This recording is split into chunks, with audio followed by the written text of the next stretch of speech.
Hey there, everyone. Welcome to the 8th session in our What Happens When You Give teaching series. And today I'm going to be talking about our Vision Builders Capital campaign. But before I do, I want to take some time to thank you all for your participation and support of this What Happens When You Give series. The last 3 videos from the previous 3 weeks, I recorded them about a month ago in one setting. And since then, I wanted to let you know that because numbers of people have commenced a lifestyle of tithing, have taken the teaching on board, or have increased their consistent giving up to a level of tithing, we have seen an improvement, an increase in our regular weekly giving. And I wanted to take some time to thank you for that.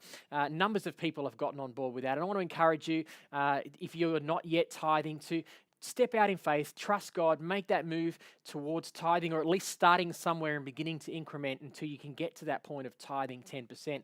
Together, as we do that, we're going to see our vision expand, and we're going to have more resource to be able to do all that God has called us to do. So if you're fairly new to our church, you might not even know what our Vision Builders campaign is. It's our annual funding campaign where we encourage every person to make a commitment to set aside some amount of money, either weekly or fortnightly, or some people even do it in a lump sum if they're expecting a lump sum payment.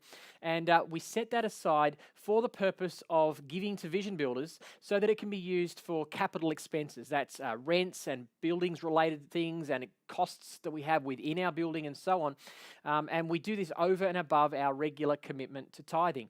And if you're not a part of doing that yet, it's not too late. You don't even have to wait until February next year for our next campaign. You can simply come and chat with me or read the email that will come out tomorrow with this video, and you'll be able to contribute something towards Vision Builders. You can either begin to start a weekly commitment, or you can just put a one-off payment in, and it will be used for those purposes, for those facilities-related purposes. In the previous 3 videos in this series, I spoke about tithing and showed how important tithing is, that it transfers into the New Testament. And last week in particular, I talked about how the Jewish people were required to bring 3 tithes. But none of those 3 tithes were actually ever used for the purpose of facilities and maintenance and building. They were always, in the Old Testament, funded through external separate campaigns that were apart from the tithe. And so just to give you a quick overview of a couple of those, when Moses brought the Israelites out of Egypt and they were living in the desert and it was time for them to build God's house, the tabernacle, they were required to bring a special offering, a special capital campaign where they brought resources that could be used for the building of God's tabernacle. That was not part of a tithe, it was over and above. And then when it came time for the people of Israel as a nation to transfer from a tabernacle to a temple, build a temple for God, King David initiated a capital giving campaign, and he gave himself financially to that. That's why I'm committed to Vision Builders. We as leaders are committed to Vision Builders. We expect that our leaders will contribute to that. David contributed, then he asked others to contribute, and they did as well. And then he went to the general populace and said, we want you guys to contribute something. And together they built a temple for God. And then throughout the history of the temple period, there were times when the temple would fall into disrepair and would need maintenance and repair and improvements. And they were funded out of special offerings. We want to be freely giving so that our buildings and facilities are at the top level and bring honor to God and are a place where our new people can come and where our families can call their spiritual home. When we get to the New Testament, we don't actually see any capital funding campaigns in the New Testament. And the reason for that is quite simple, because they didn't have any church buildings in the New Testament. When the church in the first century was very persecuted, and it was built in houses, and it was being heavily persecuted by the Jews and then by the Romans, they didn't have time to establish buildings and facilities where they could worship God. And so they didn't have this issue. That's why we don't see it mentioned. But it's not long into the history of the church that we do see church buildings coming into play. And then throughout church history, for the last couple of thousand years, there has always been capital funding campaigns that have been intended and used for the purpose of church buildings and facilities. Most notable of these, of course, is the great cathedrals in medieval Europe, where people were contributing financially over and above their regular giving for the purpose of building facilities that would be lasting into generations to come. And Vision Builders is really about that. It's about thinking generationally. It's thinking about how can we take what we have and invest it into the next generation so that we can bring honor to God and see the purpose of God fulfilled in our children and our children's children. So I want to just take a moment now and explain what's been done so far up to date with vision builders in our campus. So here at Wollondilly, in the last few years, if you're new, you may not know this, but in the last few years, we've been working towards an overhaul and a renovation of our current facility.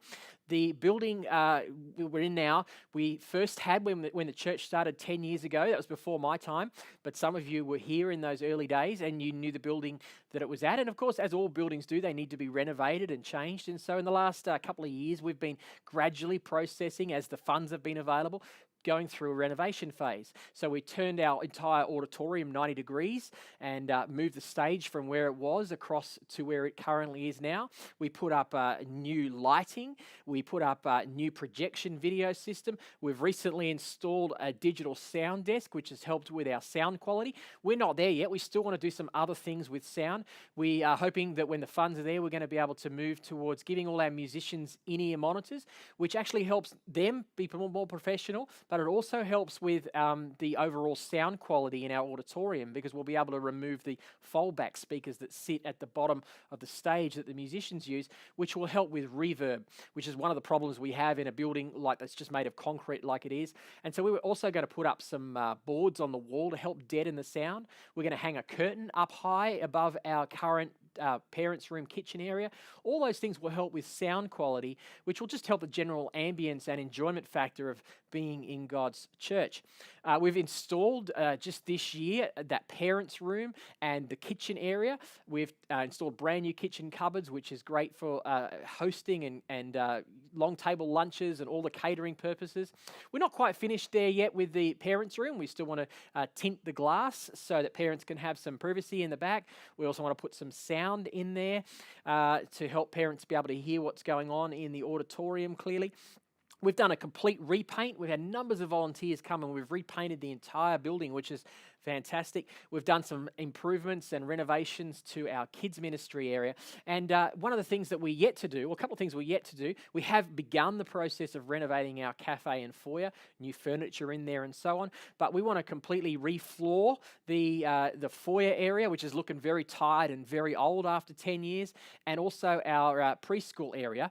And then the other thing that we're believing God to be able to do next year with our Vision Builders money is to build a brand new entryway into our church. Where our current roller door is, we're going to be able to lift that roller door up and have a nice, welcoming, inviting double entry door there so that people will be able to come straight into the cafe foyer area, which will be very warm, very inviting, much more comfortable for a person who's coming to church for the first time. And then we'll be able to designate our current preschool area purely for children's ministry, because it currently doubles as a foyer, which isn't ideal. We're going to have some new lighting in our cafe, rather like in the auditorium. And to do all that, we're probably going to need about another 10 grand. So we are believing God that the finances will come in as we all contribute towards this, that by this time next year, we'll be able to have all those renovations complete. So what can you do to play your part in Vision Builders? Well, the first thing I would say is, if you're not tithing, start there. Before we concern ourselves with Vision Builders, I think we need to be honouring the tithe. And so I'd encourage you, those of you who aren't yet tithing, to begin tithing. Either make that commitment and say, I'm going to put aside 10% of my income and give it to God, 10% of my gross income, or I'm going to begin somewhere and then begin to increment towards tithing. And numbers of you have done that. And I would encourage you, it's been a couple of months, might be time to go up another couple of percent, increase that so that within 12, 18 months, you're at a point where you are tithing, and then you can begin to look towards Vision Builders beyond that. If you have made commitments, we're heading towards the end of this year, I would encourage you to step out in faith. We were counting on those commitments for our Vision Builders. We would ask you to make those commitments, finish what you started, as it were, and you've got a few months to do that, to actually step in and fulfill those commitments. If you haven't made a commitment, either because you're new or you didn't make a commitment, it's not too late. You can still do something between now and Christmas. And fourthly, perhaps you could sell something. If you've got something around your house that you're not using, that's not being practical, maybe it's in the way, you could sell that thing on eBay and then donate the proceeds, the sale of that, to Vision Builders. So it becomes a win-win. You're investing into the next generation, and you're also getting some stuff out of your way that otherwise would have been in the way. And lastly, in February, we're going to launch our 2018 campaign. And next year, we're going to run it in 2 6-monthly phases. So we'll be asking people to commit to an amount for 6 months, and then we'll reboot it mid-year for the remaining 6 months of the year. And I'm really excited about next year's campaign because I believe that we're going to be at a point by this time next year where we have kind of essentially finished off most of the things that we need to do in our current buildings, and we'll be setting aside money for future, whether that is future buildings or future church plants or locations and the facilities that are needed for those. That's going to be an exciting time, and it's all because all of us together are playing our part. So God bless you. Thank you for your Vision Builders giving. Together, we're making a difference.